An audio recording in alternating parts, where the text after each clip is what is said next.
This is Killer Innovations, a show about ideas, creativity, and how you can innovate. Welcome to the Innovator's Garage, where you learn to create your next game-changing killer innovation.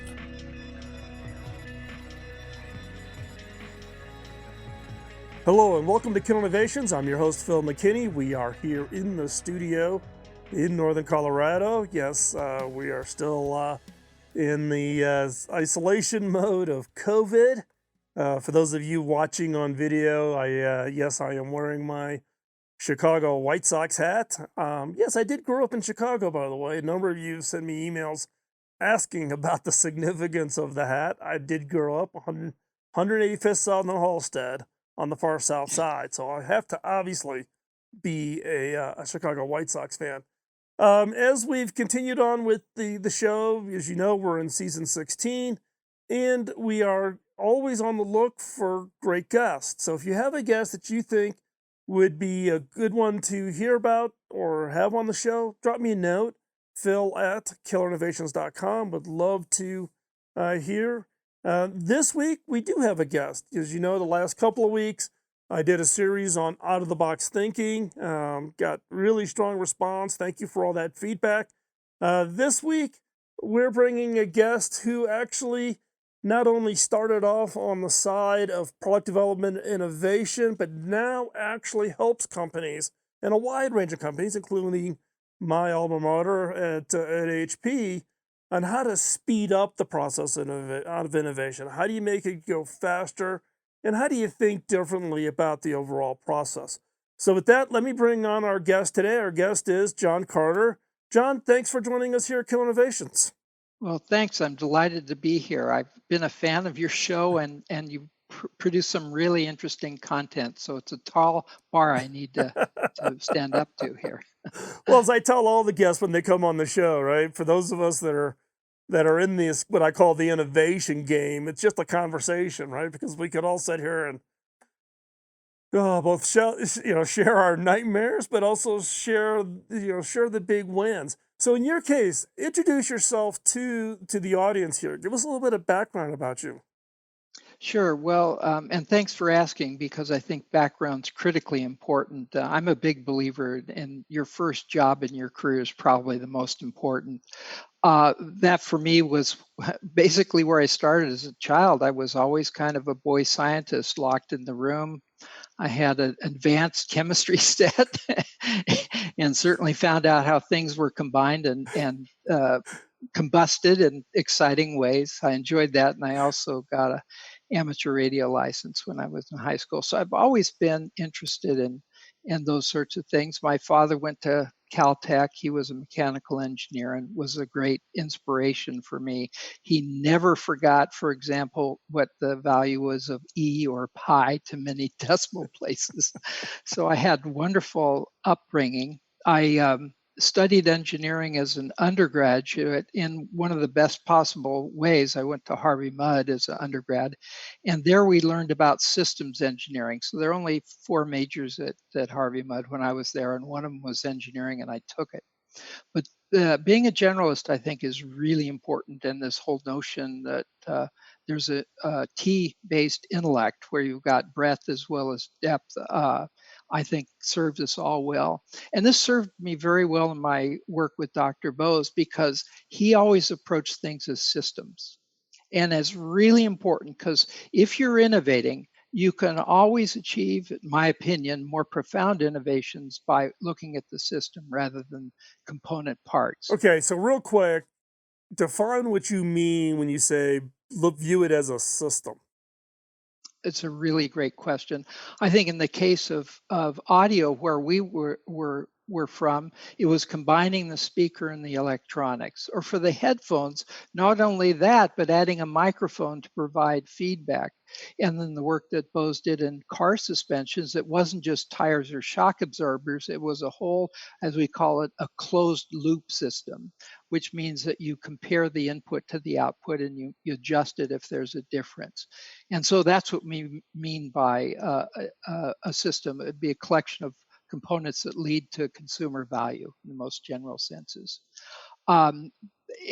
Anyway, I studied engineering, loved that as a field, wanted to really learn about sound. I was very, very curious about music, sound, and how it was created, physical acoustics, how sound propagated, vibrated, and so forth.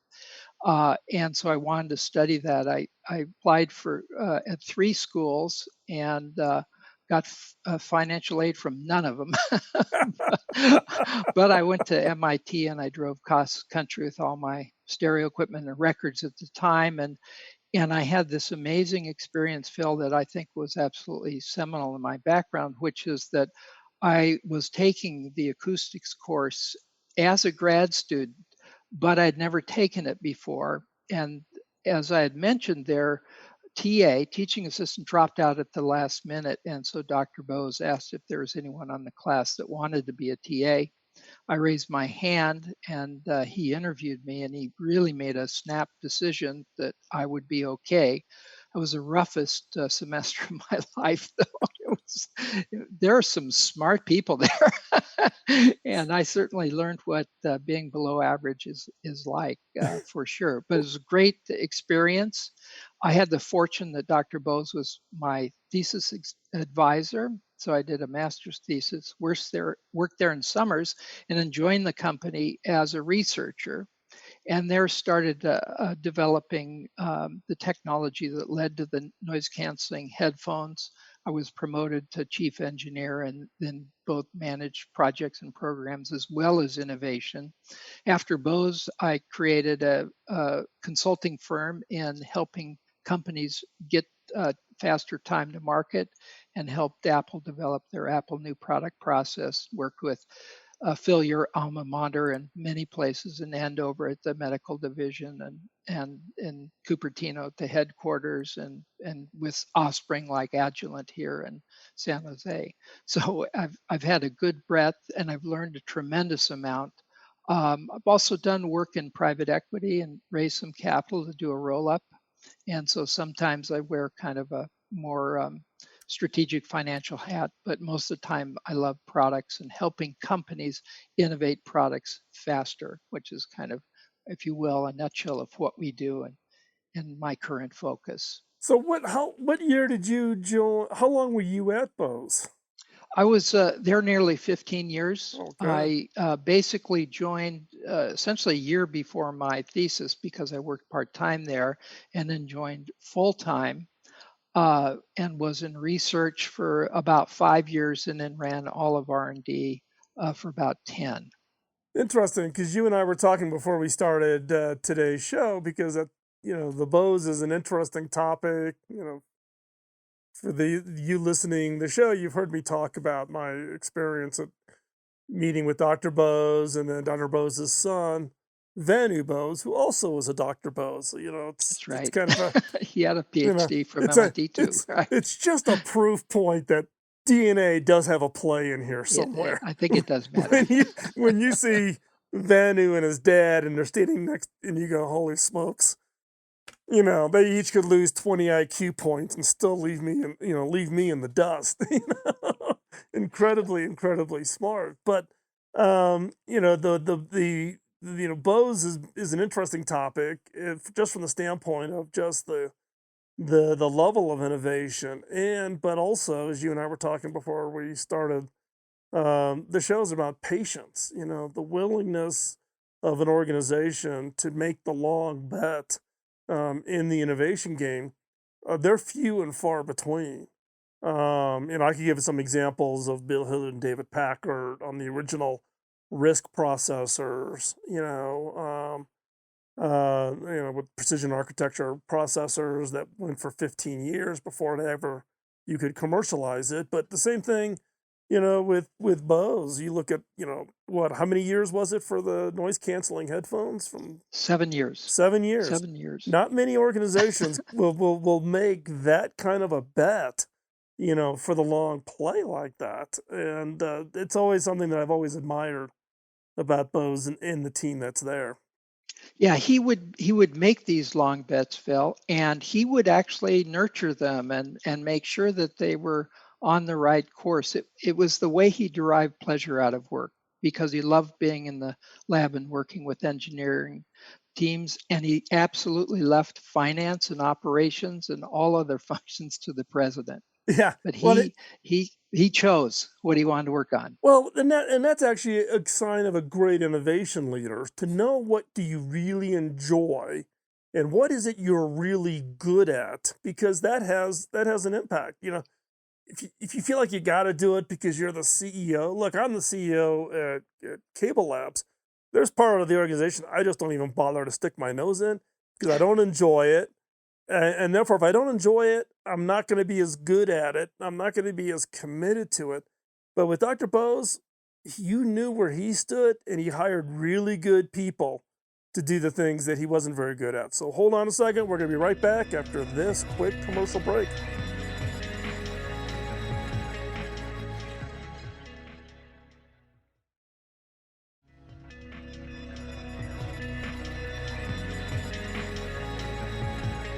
Welcome back to Kill Innovations, picking up our conversation with John Carter. So, John, in the last segment, we were talking about Bose and the fact that they have this, they're just the best example out there for patience.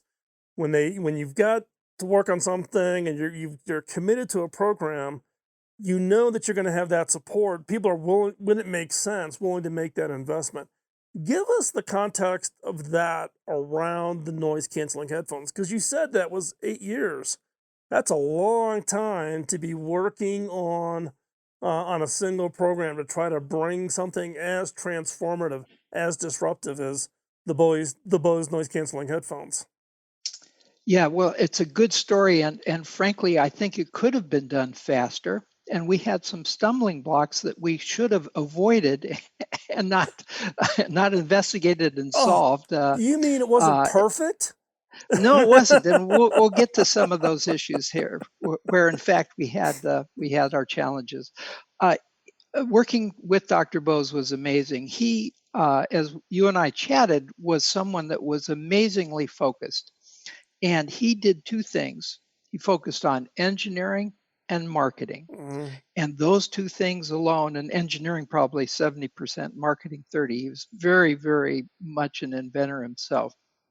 When I started at Bose, we talked about two programs to work on in parallel. One had to do with this idea about headphones. Could you put a microphone inside it and somehow improve or reduce its imperfections? The other project was about a loudspeaker, and could you make a design that would ensure that the loudspeaker sounded great no matter where you placed it? I was working on those two projects in parallel for a couple months. This is a really important lesson right away, and I think you talked about this just a few shows ago when you're talking about how true innovation takes place among smaller groups. This innovation was myself and Dr. Bose and a technician. That was it. There are 3 people working on this, totally focused to it. And you talk about patience. Well, patience goes along with focus. And that's part of what you teach organizations, is the importance of focus in innovation. We were working on 2 programs, and within about a couple of months, I said, Dr. Bose, we're making great progress on the headphones, and we're really having challenges. And he said, well, let's drop the other one. And most companies would hedge their bets. They'd work on both, and both would be starved for resources. Or they throw bodies at it, which doesn't help in some cases. It actually, you're absolutely right. Invention is not something that is really helped by a large number of people. Right. Execution is, and I think you'd agree with that. Yep. But invention is a small team activity. So we got started. We had this notion, a little bit like a cocktail napkin sketch, very schematic. And one of the interesting stumbling blocks, and I think you'll find this interesting to your listeners, is that when we first created this idea, we created it with the whole concept that this would be a better sounding headset, which it is, or headphone.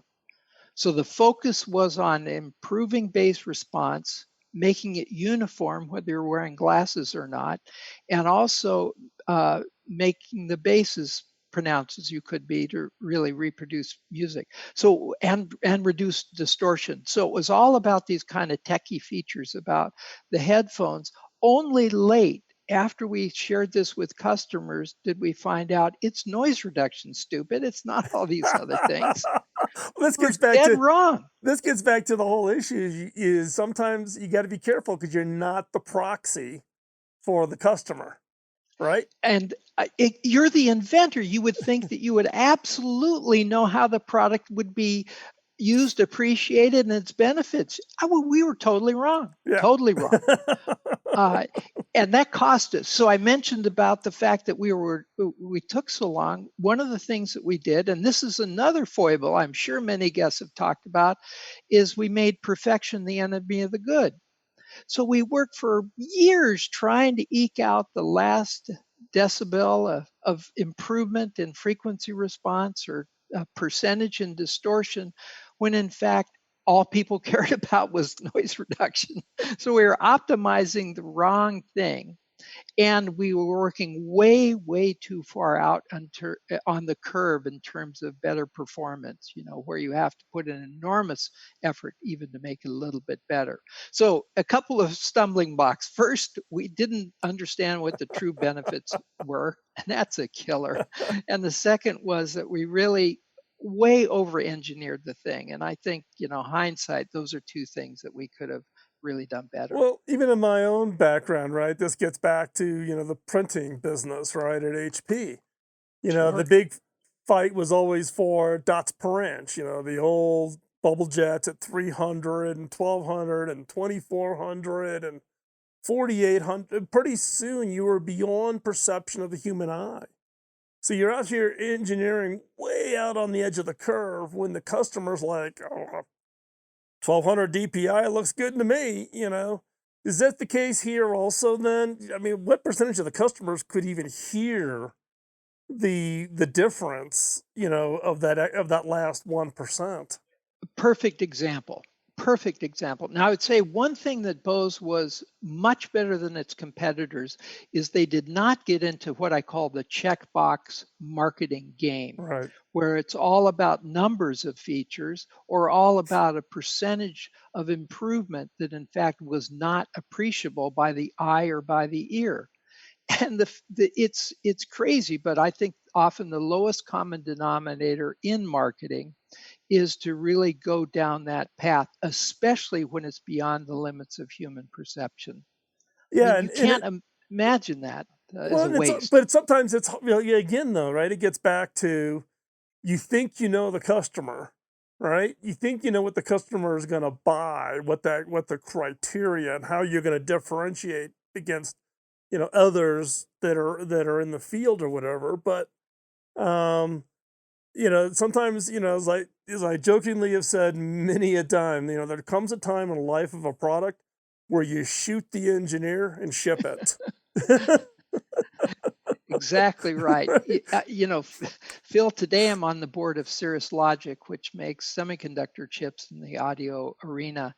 And many of our customers want 24 bits of precision and bandwidths that are way beyond the hearing limits of humans.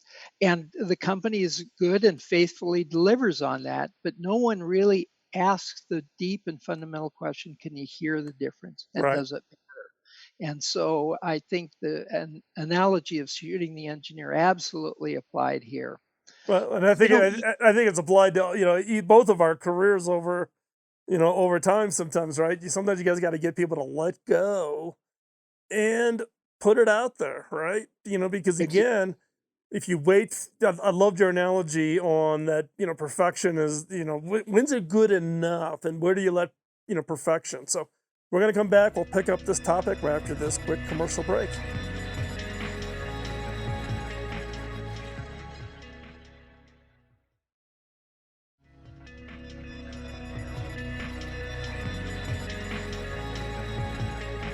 Welcome back to Killer Innovations. Continuing our conversation with John Carter. John, we were talking coming out of that last segment about the headphones and 8 years, and and we were laughing about the fact, you mean the process isn't perfect? Patience is required. But we talk about innovation in a product context. But what has always impressed me about the noise canceling headphones is that, but it also required for Bose to innovate on how to bring that product to market, because a $300 noise canceling headphones was so new and radical to the market. How do you sell something like that? And therefore, you found yourself having to innovate that. So, talk about how that all came about. Really great question. I'm glad you asked because it's, I think, a common misperception that innovation only is done at the product level or technical level. That's absolutely not the case. And I would say that some of the greatest innovations at Bose was on the marketing and sales front.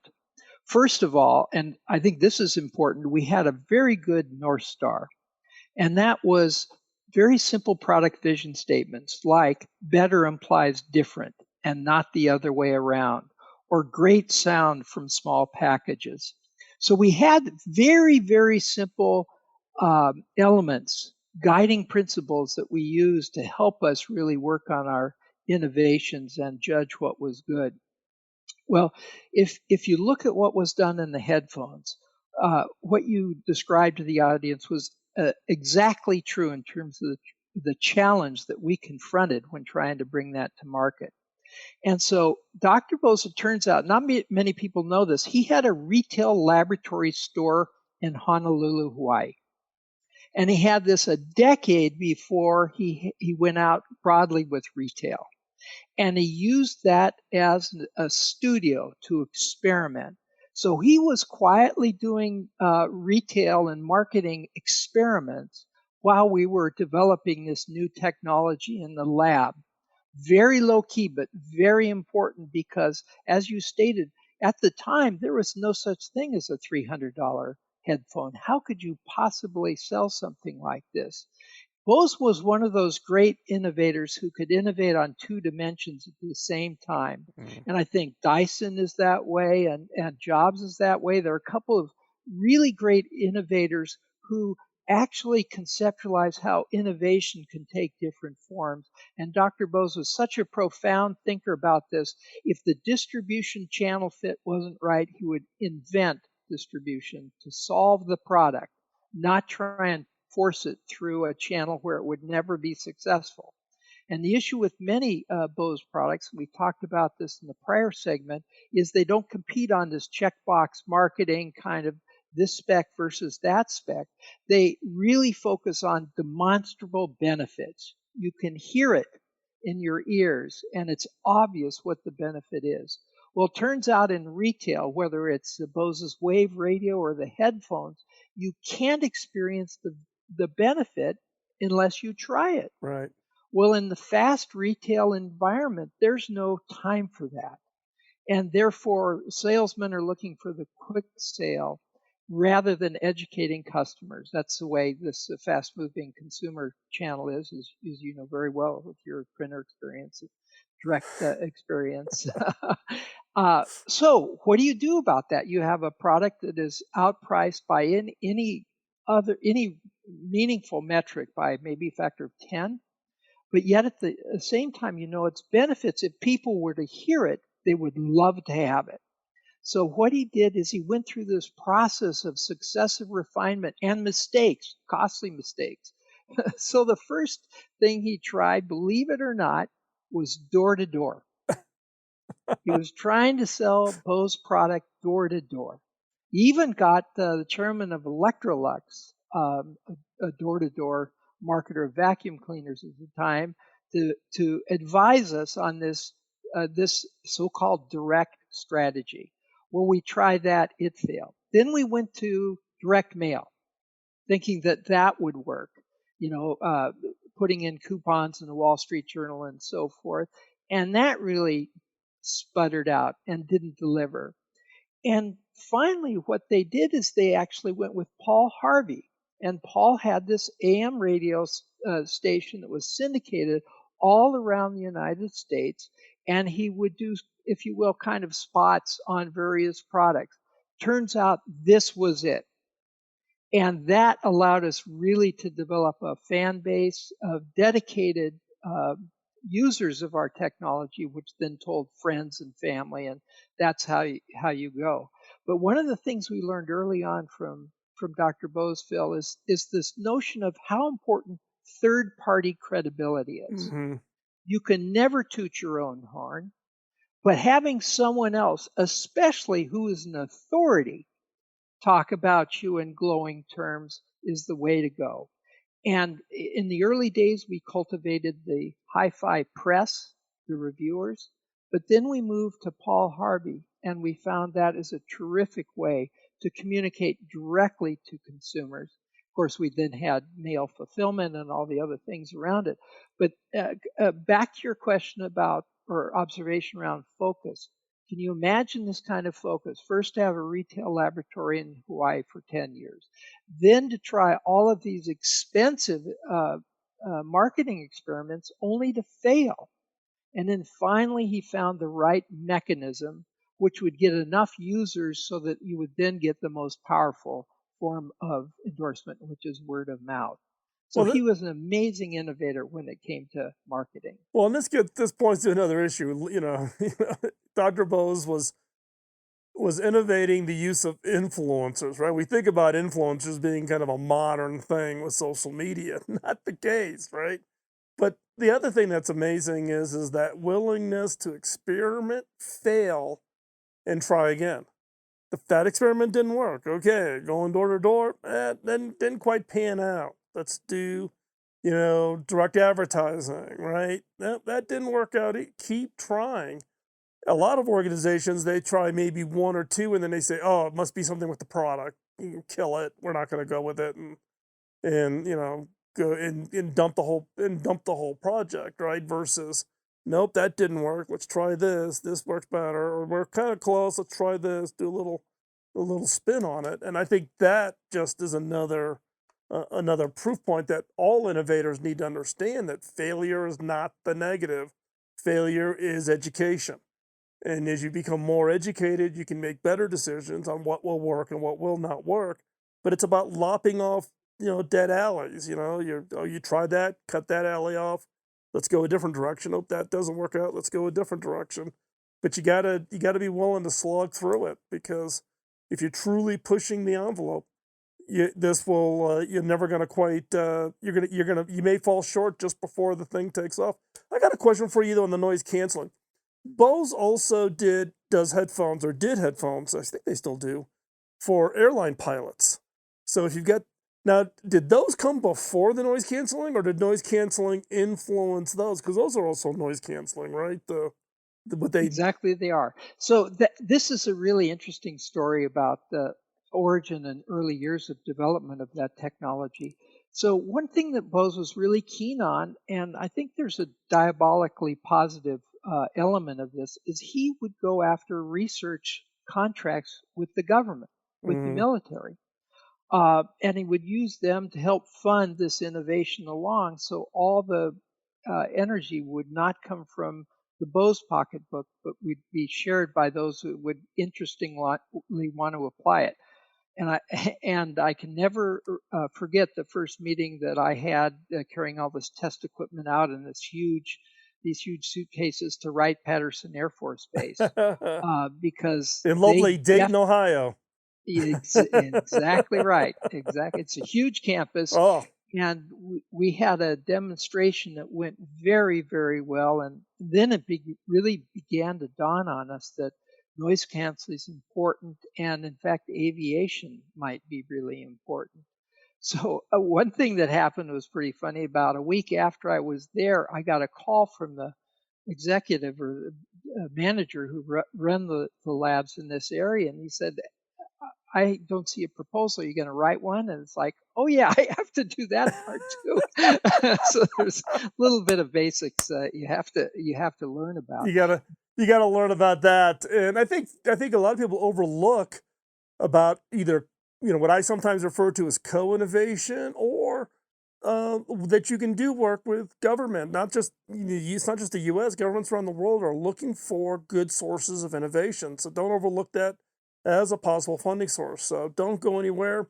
We'll be right back. You're listening to Killer Innovations on the Biz Talk Radio Network.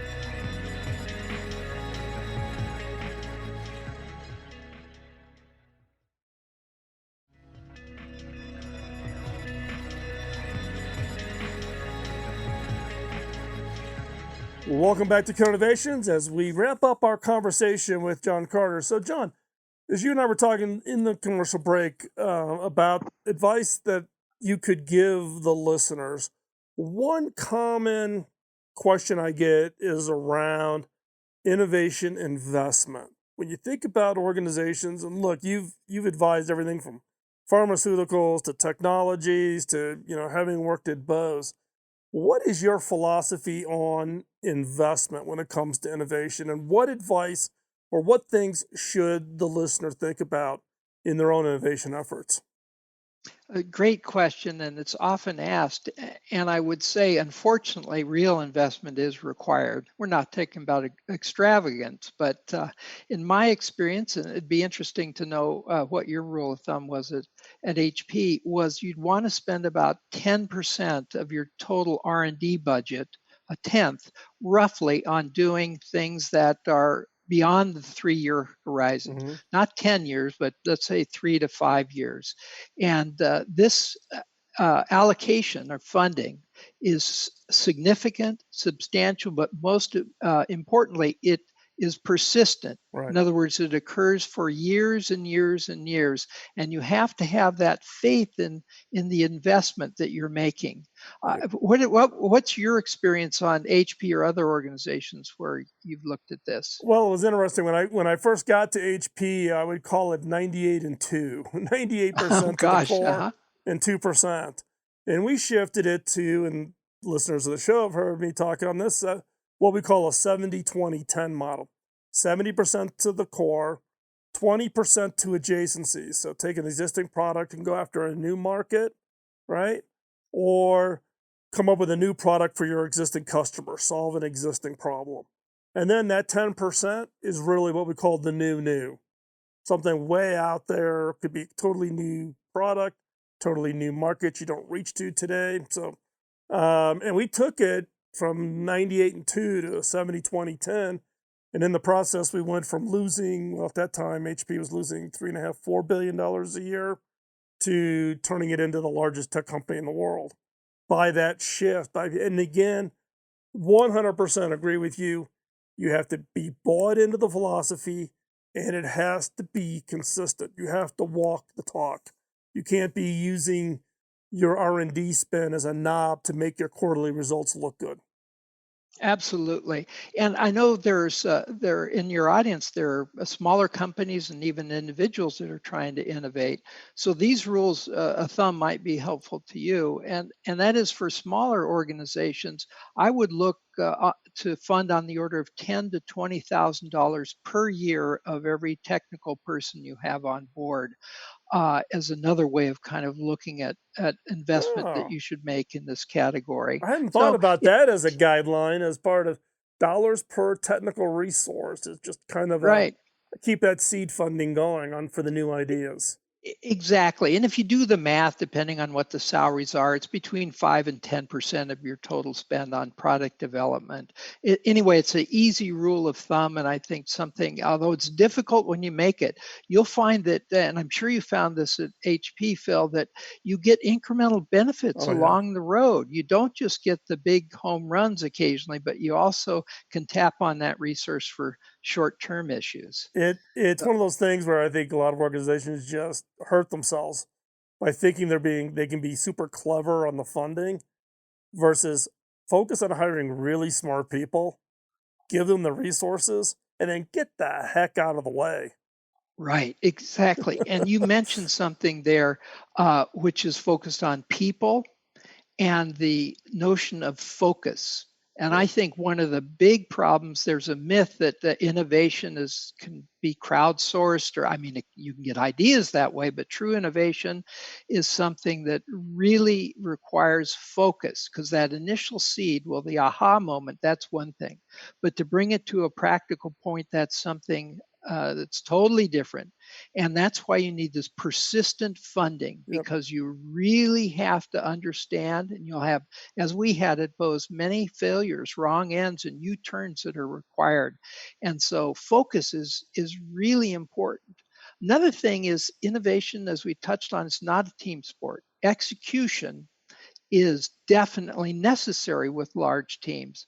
But for small teams, and we're talking about between 1 and 3 people, I think is about the optimum number, at least in product development and consumer electronics, in my experience. So focus, small teams, and persistence are really important. And the last thing, Phil, that we talked about, which I think is really important, is the notion of innovation and marketing.